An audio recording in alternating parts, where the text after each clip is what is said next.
Any artists out there want to be an artist and want to stay a star, and don't want to have to worry about the executive producer trying to be all in the videos, all on the record, dancing, come to Death Row.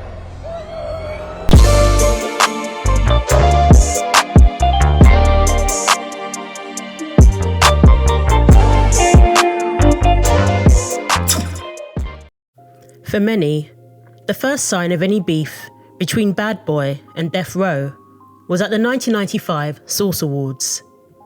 Suge got on stage and clowned Puffy as being one of those executive producers who were always all in the videos and urged artists to come to Death Row.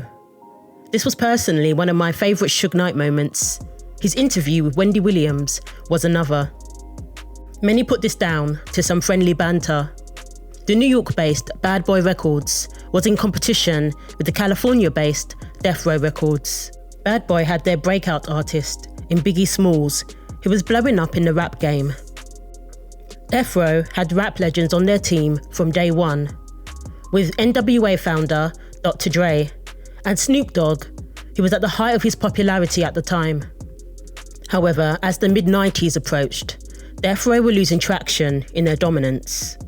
As One More Chance was blowing up the charts, Suge was rumoured to be quite salty about it. That was one of the first Source Awards, and you had the two biggest labels in music coming together under this one stage, so the energy in there was incredible.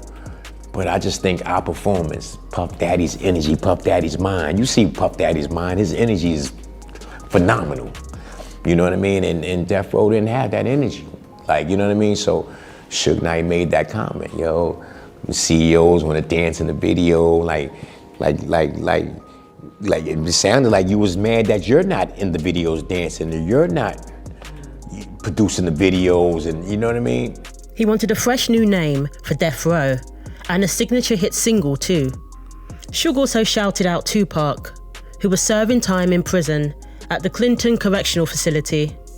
While he was serving his sentence, he felt let down by his current label, Interscope. His time with them was coming to an end.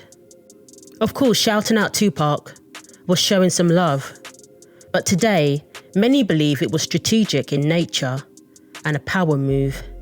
He wanted to send a clear message to Tupac, and probably to Bad Boy, that Death Row were about to have the next big artists and reign supreme once more. Not too long after this, Suge came up with the $1.4 million to bail Tupac out of prison while he awaited his appeal. Suge bailed him out when no one else came through for him. He even helped out Tupac's mother. He bought her a house. Prior to this, she was homeless. All on one condition, that he sign with Death Row. But Tupac wanted to sign with Death Row. He didn't need persuading. He was very down about his situation and felt that this was a big chance, and really his only chance. In fact, while he was in prison, he planned how he could reach out to Suge and make his intentions clear. He even went as far as to marry his girlfriend at the time, Keisha Morris. He told Keisha that he wanted her to be his wife, not just a girlfriend, so people would take her seriously when she was handling his business affairs. When she called the Death Row Studios and introduced herself as Tupac's wife, they thought she was joking at first. Keisha looked out for Pac while he was stuck in jail. She made calls on his behalf and even set up meetings for him. One such meeting was the one he had with Suge. Suge paid a visit to him while he was in jail. Only person which I think we really should interview her and put her on there because most people don't know her is a woman named Keisha. She was Pac's wife. She married Pac when he was in prison. Keisha Morris? She called my office. Yeah, his wife, right? From New York. Yeah. Yeah. She called my office, and when she called my office, everybody kept laughing and just took the message and wouldn't give it to me. So I said, what y'all laughing about? They said, there's this girl named Keisha keeps saying she's Tupac's wife, and, you know, they got married, and he really needs your help. And they said, you know, some crazy head. I said, well, look, let me talk to her, because it might be a chance she's telling the truth, right? So I get on the phone with her, and she said, Suge, I'm so glad you took my call. said, everybody think I'm crazy. I said, I know, they was telling me don't talk to you. He said, but we're really married. I can show you the marriage certificate. I can show you this. I can show you that. I said, you don't got to do all that. Just tell me what you need. I thought she might need some bread or something. I would just give it to her. She said, look, Tupac said the only person can help him is you. Please come sing so you can get him out of prison. And I remember the first time I got there to go sing, Pac came out. He had patches in his head. You know, you could tell he was stressing. So he sat down and talked to me. He was real happy. He was like, look, Thug Life is dead. I'm not going to rap no more. While people looking. So I like slamming my hands on the thing and say, hey, look, that's how we came up with the thing, all eyes on me. I said, all eyes on you right now. All if it isn't you and you're ranting about you're not going to rap no more. I said, get that bullshit out your head. Before Tupac went to prison, he was shot 5 times at Quad Studios. He was there to work with rapper Little Sean. You know the story. I've done a million videos on it. Also in the studio was Biggie, Puffy, and Andre Harrell. At first, Tupac suspected Stretch and probably Little Sean's manager, Jimmy Henchman. But while he was in prison and when he got out, he started calling out Biggie and Puffy. He did an interview with Vibe and an interview while he was locked up, making it clear that he was suspicious of them. This had a lot to do with Biggie's song, Who Shot Ya?, being released while Tupac was in jail. The song was written and produced way before the Quad Studio incident, so it couldn't have been about Tupac. And Pac didn't take too kindly to that. He felt he was being taunted when he was at his lowest point, believing the song to be a clear message to him and a diss. Was Suge in Tupac's ear at the time? All of that that happened afterwards was a ploy, and it was manufactured by Suge Knight. When you say ploy, I don't know what a ploy means. Here's the thing. It was a game plan. Right. It was a game plan to get him to go it was over a there. strategy. It was a strategy. So if you think about back then, Tupac got convicted of rape, he went to jail. That sucker Kevin Powell did an interview for Vibe with Tupac. The writer, Kevin Powell. The light-skinned guy, I know him. And Tupac said, Thug Life is dead. He said, I might be killed after this interview, but I want my truth to be known. Right? And he's doing the interview, right? Suge Knight goes to get him out of jail. Yeah. When Suge Knight got him out of jail, it's the first time you heard Biggie and Puff did it. That whole East Coast, West Coast shit was manufactured by Suge. Suge did that shit. But you're not the shooting. You're saying that. No. I'm talking about Okay. Just to be the clear. blaming of Puff and how Big. it happened. Yeah. That was Suge.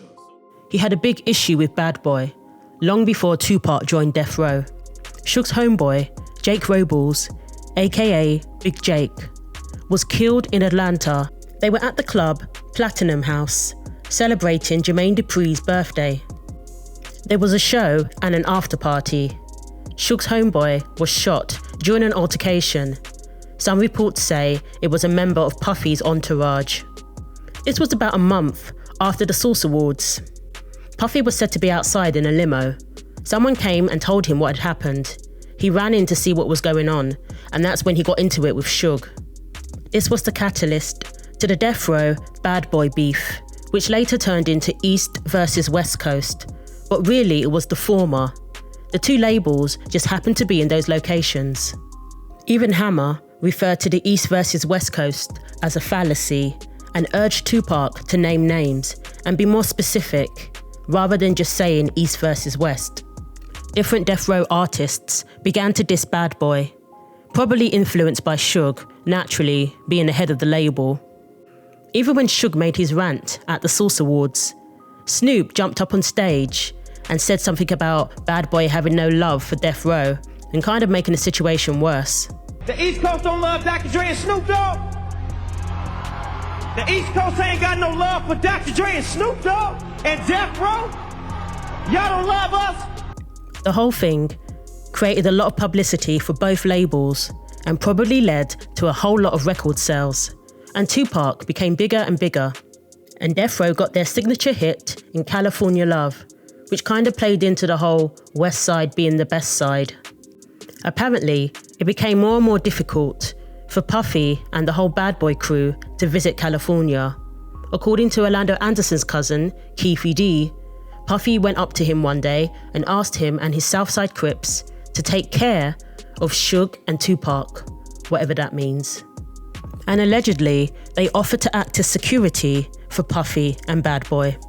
We know that Tupac got into a fight with Orlando Anderson at the MGM Grand Casino after the Tyson fight. Somehow, Orlando was pointed out as the guy who snatched a death row chain at a previous fight that occurred in a Compton mall. Puffy, aka Diddy, allegedly put out a cash reward for anyone who could bring him a death row chain. Apparently the bounty was worth up to $10,000. According to Mob James, who ran Suge's Club 662, this is when things really got serious. Yes, you could say that Tupac died fighting gang members, and it was his association with gang members that led to his demise, and many believe that he shouldn't have been a part of it. But if the bounty story is true, it can all be linked back to Puffy. 6 months after Tupac's death, Biggie Smalls was gunned down in LA. Puffy has been criticised for even going to LA so soon after Tupac's death, when emotions would have still been raw. And according to his ex-bodyguard, Puffy was aware of threats being made to both his life and Biggie's, and many believe that Puffy was in fact the real target. But Biggie wasn't forced to go, and it is believed that he was looking forward to his album coming out and setting the record straight. He had no beef with anybody and nothing but love for the West Coast. But sadly, it was too late. If both Suge and Puffy had not escalated matters, would both of their artists still be alive today? Of course, Tupac made his own decisions, and nobody forced him to do anything either. But Suge and Puffy should have kept the gang beef out of the music. Although to be fair, most of the music was about gang violence, since it's called gangster rap, so maybe that would have been quite difficult.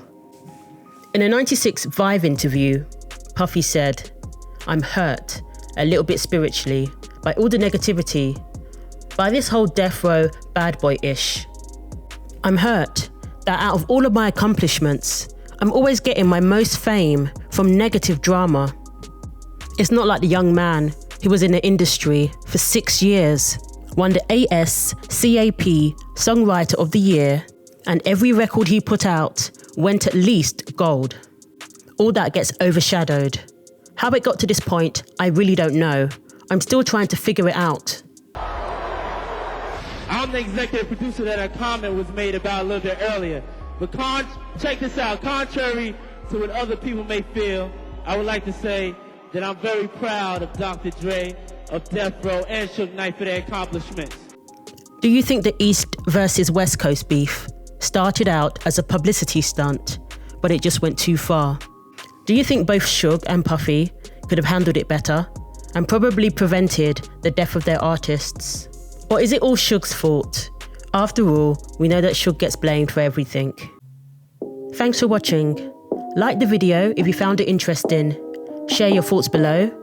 Subscribe for weekly videos, and don't forget to click the bell for more.